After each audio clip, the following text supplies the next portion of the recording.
Hi, Josh Wilder, video producer here for Mother Earth News, here again at the Mother Earth News Fair in Frederick, Maryland. And we're going to step in on Dan Chiras and Uncle Mud's presentation about composting toilets. Alright, let's check it out. So we extract these materials from the environment, we make products, we send them to the stores, we buy them, take them home, and use them, and when they're broken or no longer in style, we throw them away. They end up in a landfill somewhere. And that's not the way nature designs systems. Nature designs systems for everything to go back and be reused. So that's the importance here, is to put this stuff, which is full of nutrients. I mean, the stuff that you produce, the excretions you produce, full of good nutrients that are supposed to go back into the soil. And you can do it on a small scale. We should be doing it on a massive scale with humanity, but it's going to be a long time before that ever happens. But we can do it. We can contribute on a small scale by just a very simple system like we're going to show you today. And so what Chris is going to do is he's going to build a really simple sawdust toilet. Now I want to point out that this is not really composting at this point. You're going to deposit your stuff in here, and it's going to fill up pretty fast. A family of 2 probably fill up a bucket like this every couple of weeks. A family of 4 maybe every week. Okay, and so it's going to fill up pretty fast. Not enough time for any of that stuff to break down substantially. So there's going to be no composting. You want a bucket better than that. I don't know if you've noticed it, but all the new buckets from Lowe's and Home Depot, they're so poorly made that they just crack. So you might want to look for a sturdier bucket. But where was I? So this is going to end up in a compost pile. And it can be the compost pile that you use for other stuff like yard waste. Wow, what an audience. This is great. Congratulate yourselves, because you guys get something that a lot of people don't. And, I mean, a lot of people are here, oh, I want to grow this. And I'm not putting them down. That's really important stuff. I want to make bread. I want to can fruit. And that's all important. But this is so utterly important to humans making it on planet Earth, to really surviving this and put this stuff in. So back on track here. You can help. You can do that in your own backyard. You live in the country, great. You live in the city, it works even there. So you can take it, once this stuff comes, once you empty this bucket, pour it into your compost pile, it'll start to decompose really quickly. And within, depending on where you live, within 6 months to a year, it'll be this light, fluffy, organic material that you would pay a fortune for at the nursery. I mean, it's great organic material that you can add to your soil. Now, a lot of books say, oh, a lot of building departments say, oh, you got to bury this stuff 18 inches under the ground. We've been putting it in our gardens for years, and other than this slight tremor I've got in my right hand, we've had absolutely no impact whatsoever. So. And the bioluminescence, I would say, is... On the bioluminescence, it starts leaking right on me. There's a sign from God. And so anyway, we're going to build one, and this is how simple it is to build. 2x2s for the legs, and some, what is this, 1/2 inch plywood or 3/8 inch plywood. We're going to build a frame that this bucket's going to fit in, and real simple. We like to paint ours and make them look a little fancier so that they're nice. We're going to cut a piece on the top that will fit over the bucket like so, and we're going to put a toilet seat on it. Really, really, really simple. Okay? Chris, do you want to talk some? Yeah, so maybe if I turn off. Yeah, turn up your volume. Okay, that's better. Okay, so this particular system is based on the system Joe Jenkins from Pennsylvania developed. He calls it the Humanure system. Basically, the bucket, you put some sawdust in the bottom of the bucket, and you do your business, and you sprinkle a little sawdust over the top of that. You do your business again until it fills up, and then you put that in a compost pile outside. But the sawdust does 2 things. First of all, or more than 2 things. The first thing it does is it keeps your poo from stinking. Now, I'm sure there's some of you here whose poo doesn't stink, but... All right, raise your hands. Oh, there we go. We got one honest person. Yes. There's a... it keeps it from stinking. Does it work for extra stinky poo? Yes, actually. Yes. So, you're covering it with sawdust so that the smell is not coming up. It's the carbon is absorbing the smell and covering the smell. You're also, more important than the smell, you're covering up so that flies buzzing around in your house can't land on it and then go back and land on your food and make you sick. So people get sick from being exposed to our own waste because the body gets rid of the things that are making us sick, and if it's sitting right there, we're going to get sick again. We're going to get sick from being in its presence. Like after the last earthquake in Haiti, cholera started to come out because the only water people could get was out of the streams, and people were pooping near the streams. They didn't have anything else, and Joe, who put this together 40 years ago now, he had this instruction sheet translated into Creole French and sent it down there, and went down there and started showing people how to do this. Cholera goes away. And it's really because unless you're very, very ill, urine is pretty much sterile, okay? And but poo is really going to make you sick. Just a little bit of. That's why I would tell everybody, wash your hands, wash your hands, wash your hands. But our sawdust will keep that isolated while it's in the house, and for the smell and for pathogens. And then the urine, because you're peeing in the bucket too, the urine actually interacts with the sawdust, and sawdust requires a lot of nitrogen to break down, and there's a lot of nitrogen in your pee, so sawdust starts to break down really fast. So when you put that out in your composting pile, and our compost pile is a fairly well designed one with insulation, straw bale for insulation, we'll get into that in a little bit, but what we're doing is we're creating a situation where the sawdust mixed with the urine starts to get really hot. We're talking 150, 160 degrees. That kills the pathogens. A normal septic system, a normal sewer system can't kill meningitis. It can't kill a bunch of the pathogens that are associated with human beings. It just tries to isolate the stuff. But this system can actually kill those pathogens because it's cooked. And so we're basically trying to cook our poo and then let it break down into soil, and it's really good soil. The nutrients that were in that tomato that you grew have gone back in the bucket, and then you put it back on the garden. The garden's really happy because it got its nutrient back in a bioavailable form that it didn't have to take some months to break down because it broke down really quickly in the compost pile. So I'm going to keep going, building. I'm just Let building me ask you guys some questions. Let's find out who's here. How many of you live in the country? Live out in the country? Okay, look, raise your hands high and keep them up for a second. So 1, 2, 3, 4, 5, 6, 7, 8, 9, 10, 11. So maybe about half of you. How many of you live in like suburbs? Okay, don't be ashamed.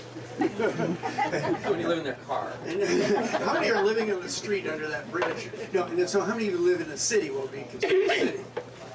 Okay, so just a few of you. So this will work for all of you guys. This will work for all you guys. One thing I would tell you is don't talk about this up to your neighbors, okay? Don't call the building department saying, oh, I want to install a composting toilet. What are the regulations? Just do it, okay? That's what I do. Just do it, okay? If you tell your neighbors that you're composting human manure, I guarantee you there's going to be a day where they're going to call the health department and say, oh, I get this terrible smell in my, in my neighborhood. It's my neighbor, she's composting.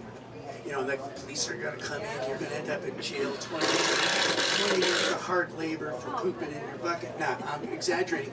Here's a real life example.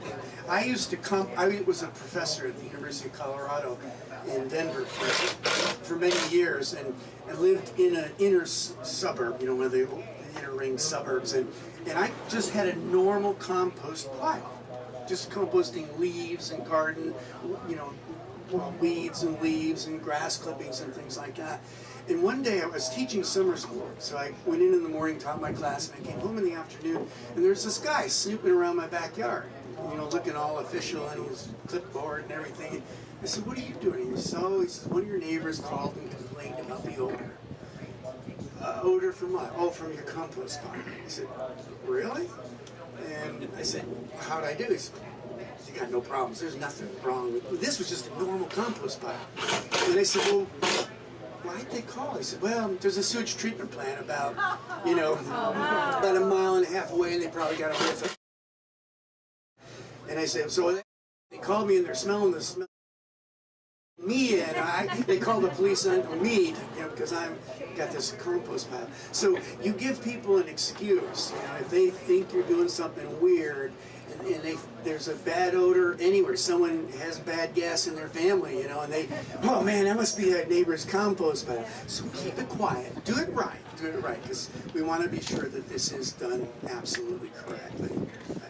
Now, I found my kids, I built one of these when my kids were in high school. They wouldn't use it. They just, Dad, we're not pooping in the bucket. Dad, we are much more sophisticated than that, Father.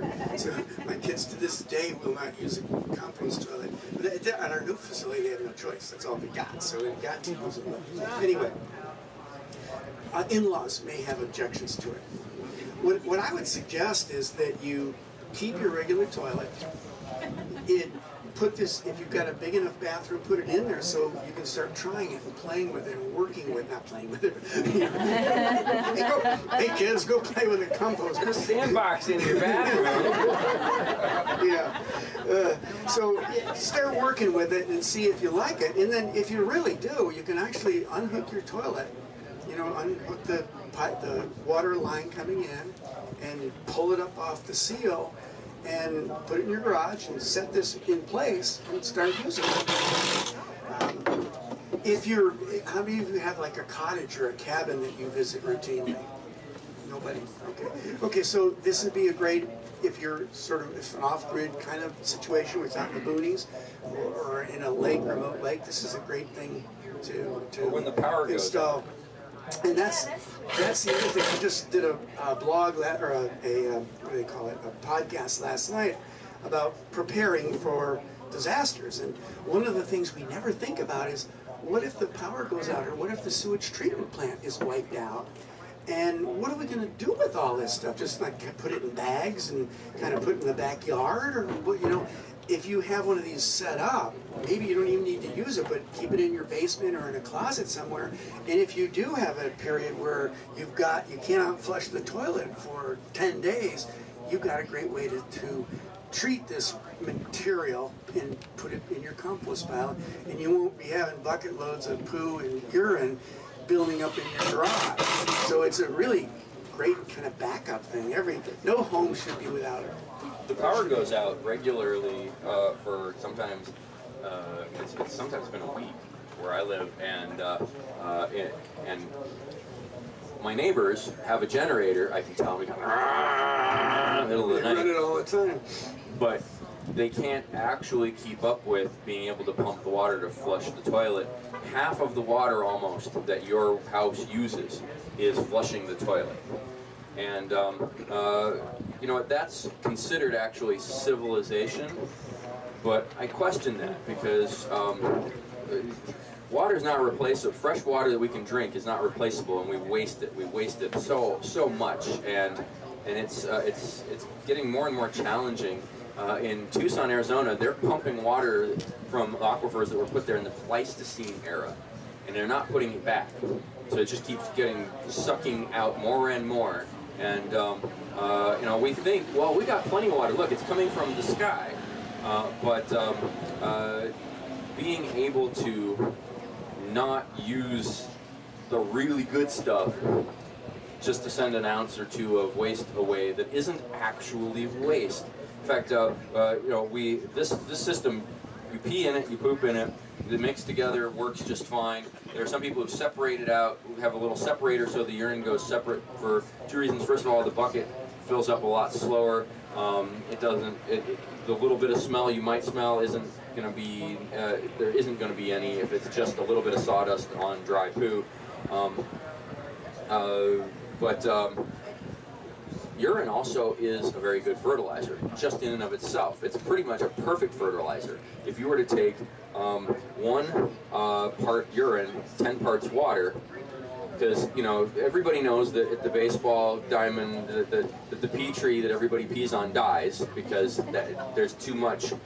It's hot. It's actually bad for undiluted pea is actually bad for a tree. It just overwhelms it and burns it out. But if you take it 1 part urine, 10 parts water, that's a perfect fertilizer, and things are just going poof. There was a time when my wife handed me a mason jar, and I'm not peeing in a jar for you, woman. She said, my Jerusalem artichokes are anemic. They need better fertilizer. And I said, I built you a composting toilet. She said, no, and just hands me the jar. When we cut them down at the end of September that year, they were 13 feet tall. And it was, yes, 13 feet tall. Jerusalem artichokes, 13 feet tall. And that would have been great if it was something edible, but Jerusalem artichokes are nasty. So, yeah, exactly. Yes, which is why I don't say that she's around here. No, urine is a very important fertilizer. Poop is an important fertilizer. These are not waste products. We are not in a situation where you mine things, you extract them, and you dispose of them. We're on a big freaking spaceship with a lot of other people, and we're the monkeys messing around in the control room, and everything is limited as to what there is. And if we cycle it, we're going to be in a lot better situation on an ongoing basis. You can't. The Earth is not going to stop at Home Depot in the sky and pick up more resources. So I want to point out in this book, this is what we're building. This guy right here, so we can get away from this water. That's what we're building.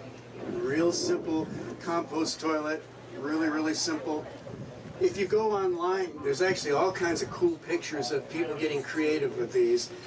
This is one of my favorites. It's a little compost toilet with an area to put books on it and whatnot, in case you like to read. The dimensions for this compost toilet are in my book, so if you're interested, you can find those. It's really, really, really quite simple to build. I want to talk about odor because, at Mother Earth News Fairs, speakers have a tendency to exaggerate. Oh, this is perfect. It'll work. It's beautiful. I've told you a million times not to exaggerate. I know.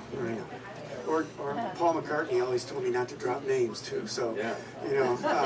But I'm a weak human being. I apologize. But what I found over the years is, and we've been doing it for a long time, and we've experimented with a lot of different cover materials. We use pine shavings. They don't work very well. They don't cover very thoroughly unless you pack them in there.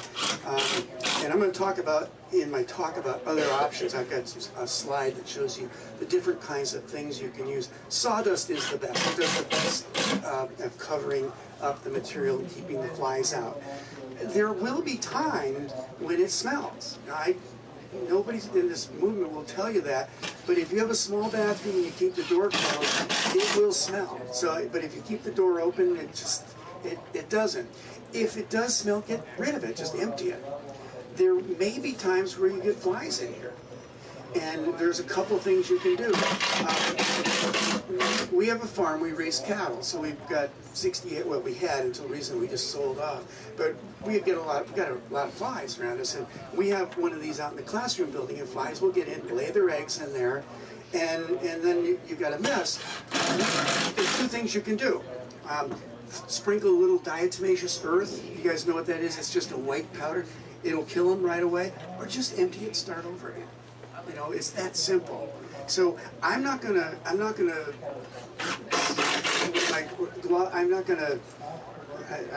tell you the truth about this. You may have flies, you may have some odor from time to time. It's real easy to fix. It's really, really easy to fix.